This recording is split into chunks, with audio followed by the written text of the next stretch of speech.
जय श्री महाकाल। जैसा कि आप लोग जानते हो कि तंत्र क्षेत्र में किसी से अगर कुछ लेना हो या आपको भूत प्रेत उससे चाहिए होते हैं तो उसमें अगर सामने वाला सच्चा मन का हो, साफ दिल का हो तो बड़ी आसानी से दे देता है सज्जन की तरह। पर जो षड्यंत्र हो या किसी भी प्रकार के दांव खेलना चाहता हो तो वो इतनी आसानी से नहीं देगा। यही कारण हुआ कि मुझे महेंद्र की आत्मा को लेने में मुझे इतना समय हो गया। मुझे उसकी आत्मा लेने में मुझे एक तो भय था कि अब ये अगला जो कपालिक है, अगला पग ये किस पे धरेगा। और ध्यान रखना है, कपालिक की साधा सिद्धियां बहुत ही प्रबल होती हैं। अरे गहरे पुजारी और शरीर पे आने वाले देवता ये सब उसके सामने फेल होते हैं, क्योंकि वो बहुत मेहनत करते हैं और उनकी तामसिक शक्तियां ये सब वो क्रिया जान के इससे आगे निकल जाते हैं। और मैं भी इस बात को बड़ी भली प्रकार जानता था कि मेरा ना हित करे तो मेरे शिष्य का कर सकता है, इसलिए मुझे चौकन्ना और उसकी हर एक हरकतों पे मुझे नजर रखनी थी। क्योंकि कपालिक है, मेरे गुरुदेव बताते थे कि कपालिक बहुत ही निर्दयी होते हैं, ये किसी के नहीं होते हैं। इनका वश चले तो सामने वाले के आदमियों की बलि दे दे, ये ऐसे होते हैं। इनका बस चले ना तो किसी की भी बलि दे दे, कपालिक वह होते हैं। तब मैंने उस समय पे जब उन्होंने शक्तियां चलाई, मैंने उसकी काट के वापस किया यमरोड़ा से।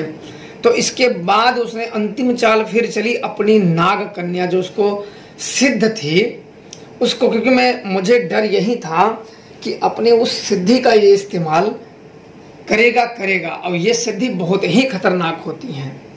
नाग सिद्धियां सबको नहीं होती हैं, कोई बहुत ही जब बड़ा भक्त अपने गुरु का होता है, उस गुरु को सिद्धियां प्राप्त होते कई वर्षों के बाद, 10, 12, 15 वर्षों के परीक्षण लेने के बाद ही ऐसी प्रबल शक्तियां सिखाई जाती हैं।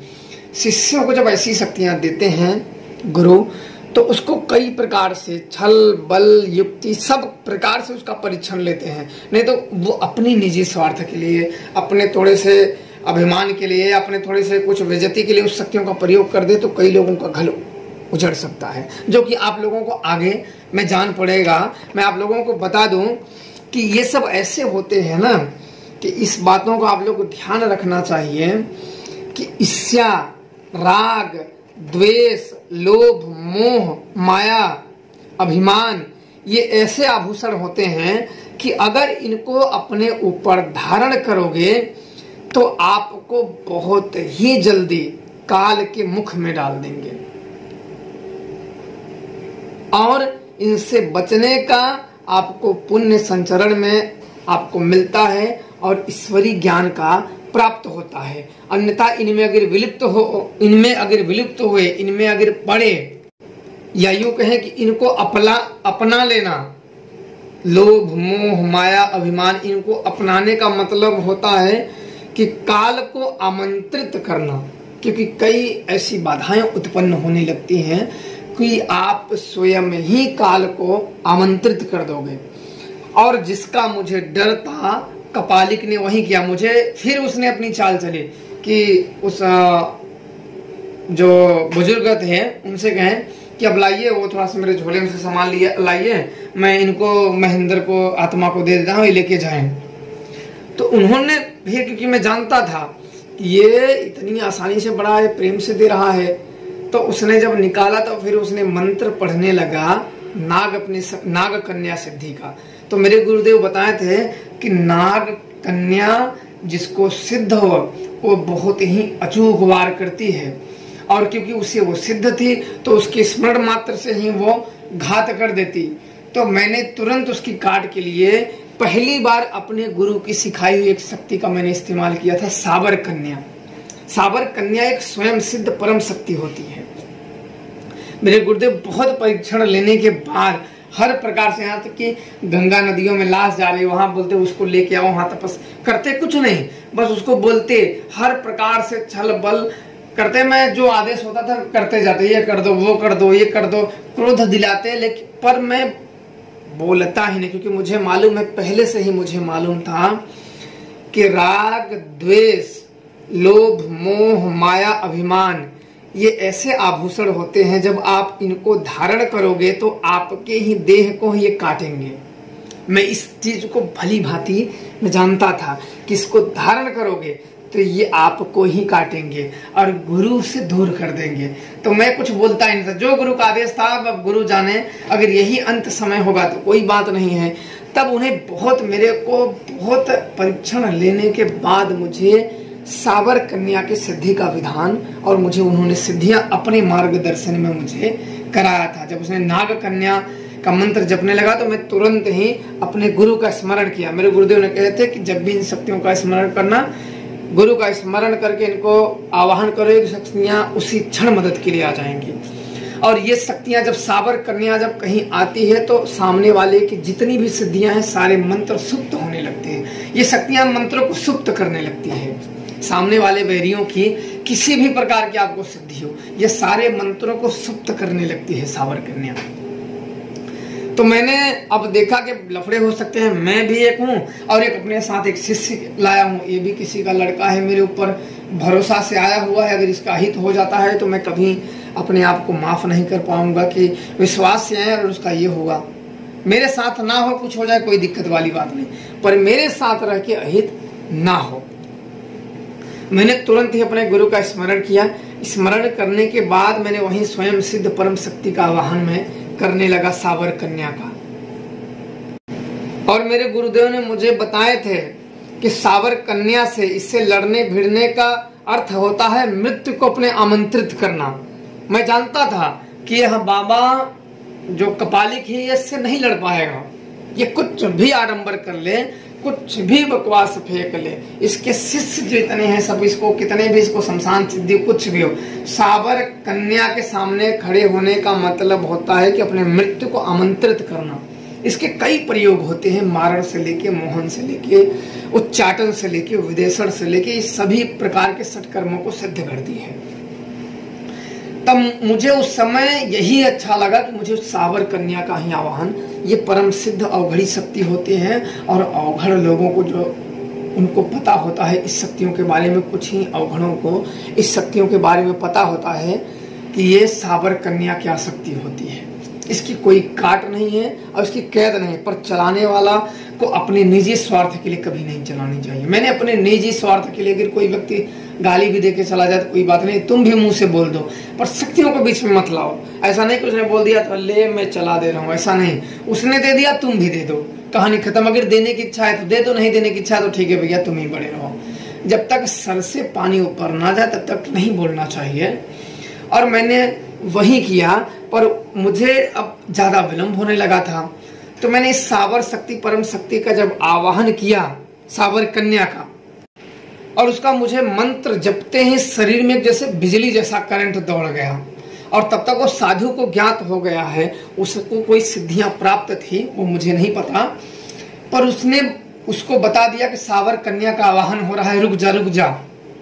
तो उसको तुरंत उसने जबरदस्ती रोका कि साबर कन्या का आवाहन हो रहा है। उसने, उस बुड्ढे ने आंखें फाड़ करके मुझे वो देख रहा था, ऊपर नीचे कि ये कैसे साबर कन्या का आवाहन कर सकता है। तो उसने कहा कि तुम कहाँ के हो। फिर उसने पूछा, एक बार मैंने बताया था शुरू में, बोला कहाँ के हो। मैंने बोला कि उत्तर प्रदेश का मैं आया हूँ और मुझे बस वही चाहिए।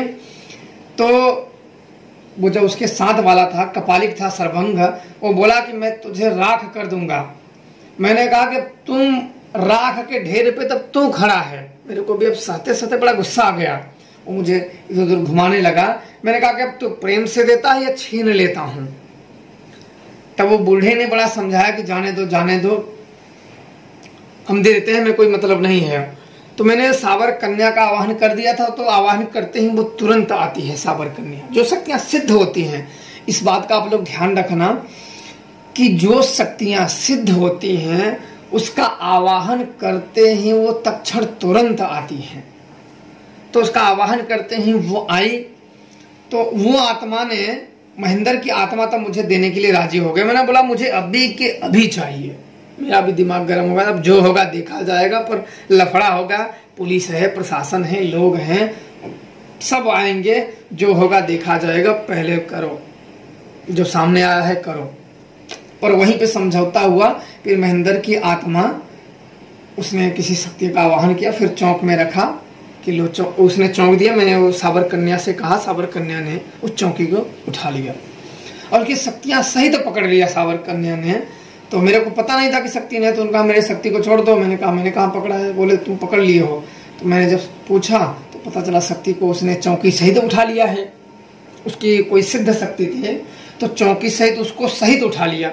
तो मैंने अपना वचन काटा, उसकी शक्तियों को अलग कर दिया। कभी कभी से भूल में हो जाता है कि किसी की चौकी मतलब उठा लेती हैं ये शक्तियां। तो उसको काटा, काटने के बाद महेंद्र की आत्मा को वो मेरे पास हो गया। अब मुझे महेंद्र की आत्मा को शीघ्र से शीघ्र मुक्ति, मंत्रिक मुक्ति क्रिया होती है। शमशान में कोई भी व्यक्ति मुक्ति हो जाता है तो मर जाता है और उसकी आत्मा की सदोगति नहीं होती, तो उसकी आत्माओं को पकड़ लिया जाता है, कैद कर लिया जाता है। कैद करने के बाद उनकी एक मुक्ति क्रिया होती है। मुक्ति क्रिया करके उस धरा से, इस प्रेत योनि से उन्हें मुक्त कर दिया जाता है। और अवघड़ों में ये मंत्र होती है, अवघड़ों में प्रचलित मंत्र होती है मुक्ति क्रिया का, जिसमें आत्माओं की मुक्ति कर दिए जाते हैं। जिनकी आत्माएं भटकती हैं उनको मुक्त कर दिया जाता है।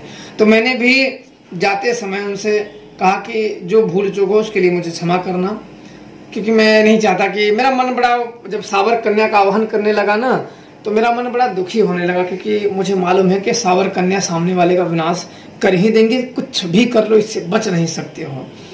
पर मेरे अंदर में एक बड़ा बेचैनी होने लगी कि अरे यार ये सब क्या कर रहे हैं, प्रेम से दे दे तो मैं भी चला जाऊं, ये सब लफड़े और ऐसे बनने का क्या मतलब हुआ।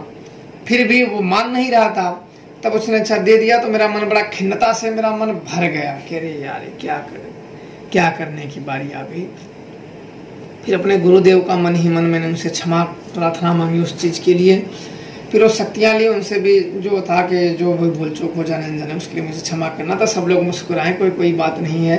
तो एक ने कहा कि कभी अगर साबर कन्या हम लोगों को ज्ञान देना हो तो आप थोड़ा बहुत मेरा बना, नहीं ये मैं नहीं दे सकता हूँ, बिना परीक्षण लिए। परीक्षा तो देनी ही पड़ती है, पर आप लोगों को मैं नहीं सिखा सकता। तो इसके बाद हम लोग वहाँ, मैं अपने शिष्य को बोला, हम लोग चल दिए। आए तो सामग्री वगैरह अपना लिए और हम लोगों को जाना था शमशान जाना था। तो मेरे शिष्य को कहा कि सारी सामग्री ले लो, खाना वाना कुछ नाश्ता पानी का व्यवस्था करो, कुछ खाओ लेते हैं। फिर हम लोग चलते हैं, महेंद्र की आत्मा को इसका ठिकाने लगा देते हैं। तो उसने कहा कि गुरुजी आपने जो ये कहा कि ध्यान रखना चाहिए कि राग, द्वेष, लोभ, मोह, अभिमान ये ऐसे आभूषण हैं कि इससे कैसे बचा जा सकता है। मैंने कहा कि ये सबसे पहले इन्हीं में निहित है। किसी से जलन रखना, किसी से जलन रखना, किसी से राग रखना, द्वेष रखना, लोभ किसी को पाने की इच्छा रखना, मोह रखना, माया, ये ऐसे कर्म होते हैं कि व्यक्ति को कब उसमें अंधेरे में चला जाता है और कब उसके अंदर बदलाव आ जाते हैं, कब अंधेरे में गिर जाता है, उसे स्वयं ही नहीं ज्ञात होता है। वो कब अभिमान का, कब लोभ का, कब द्वेष का, कब ईर्ष्या का, कब मोह का, कब माया का उसने आवरण को पहन रखा है। सामने वाले को दिख जाएगा पर उसे स्वयं नहीं दिखेगा। ऐसे होते हैं। इससे बचने वाला ही व्यक्ति सिद्धियों को प्राप्त कर सकता है। ये ऐसे आभूषण हैं, इन्हें बचना बहुत जरूरी होता है। बोले गुरुजी अगर इनसे बचने का और ना बचने का क्या मतलब होता है। तो मैंने अपने शिष्य को कहा कि इन गुणों को अगर अपनाओगे, इनको अपनाना यानी काल को अभिमंत्रित करना है। इनको गुणों को अपनाओगे तो जल्द ही नाश हो जाओगे, काल को अभिमंत्रित कर दोगे। और इनसे बचना, मनुष्य को, हर व्यक्ति को इनसे बचना चाहिए। ये ऐसे गुण होते हैं कि आपके ही देह को काटते रहते हैं, ये आपके ही सम्मुख आपके विनाश का कारण होते जाते हैं और आपका विनाश करते जाते हैं। इससे बचना ही पुण्य संचरण होता है। इनसे बच जाओगे, आप ईर्ष्या से बच गए, राग से बच गए, द्वेष बच गए, लोभ, मोह, माया, अभिमान, इससे बच गए तो पुण्य का संचरण होने लगता है। अवघड़ों में ये बात होती है कि इन अगर जलनों से, इन ईर्ष्या से, इन चीजों से अगर बच गए तो आपके पुण्य का संचरण होने लगता है। अन्यथा इन सब को अपनाओगे तो काल को अभिमंत्रित कर लोगे। आमंत्रित करके ही मानोगे। और काल जानते हो, जिसने आमंत्रित कर लिया है उसको एक एक चीज से नाश करता चला जाता है। ये बहुत ही छोटी बात है, लेकिन आपको समझना जरूरी होता है, ताकि कई चीज ऐसे हैं कि आप इनसे बच सको। अब मैंने महेंद्र की आत्मा मेरे कैद में थी, क्योंकि मुझे महेंद्र की आत्मा को मुक्ति करने का जरूरी था और मुझे उसकी आत्मा को कैद करना ही था, अन्यथा ना कैद करें तो कोई और पकड़ लेगा, कोई और पकड़ लेगा। तो मुझे उसकी आत्मा को कैद करना था और मुझे मुक्ति मंत्रों में, जो उसके घेरे मुक्ति मंत्र की क्रिया शुरू होती है, मुझे उसमें उसको एंटर कराना था। अब शमशान में जब मैं गया तो वहां एक और विचित्र घटना घटी। एक साधक वहां मिले जो अपने गुरु के साथ कुछ साधनाएं कर रहे थे। वहां एक बहुत ही अजीब घटना घटी है, जो कि ये कहानी और खींच जाती है, बहुत चली जाती है। वहां एक साधना संबंधित और घटना घटी। जब मैं वहां गया तब वो चीज बड़ा मुझे देख के बड़ा विस्मय हुआ, बड़ा आश्चर्य हुआ कि ऐसे कैसे हो सकता है। उसके बारे में मैं अगले वीडियो में आप लोगों को बताऊंगा। तब तक आप लोग खुश रहें, प्रसन्न रहें, माता रानी का आप लोगों के आशीर्वाद बना रहे। जय श्री महाकाल।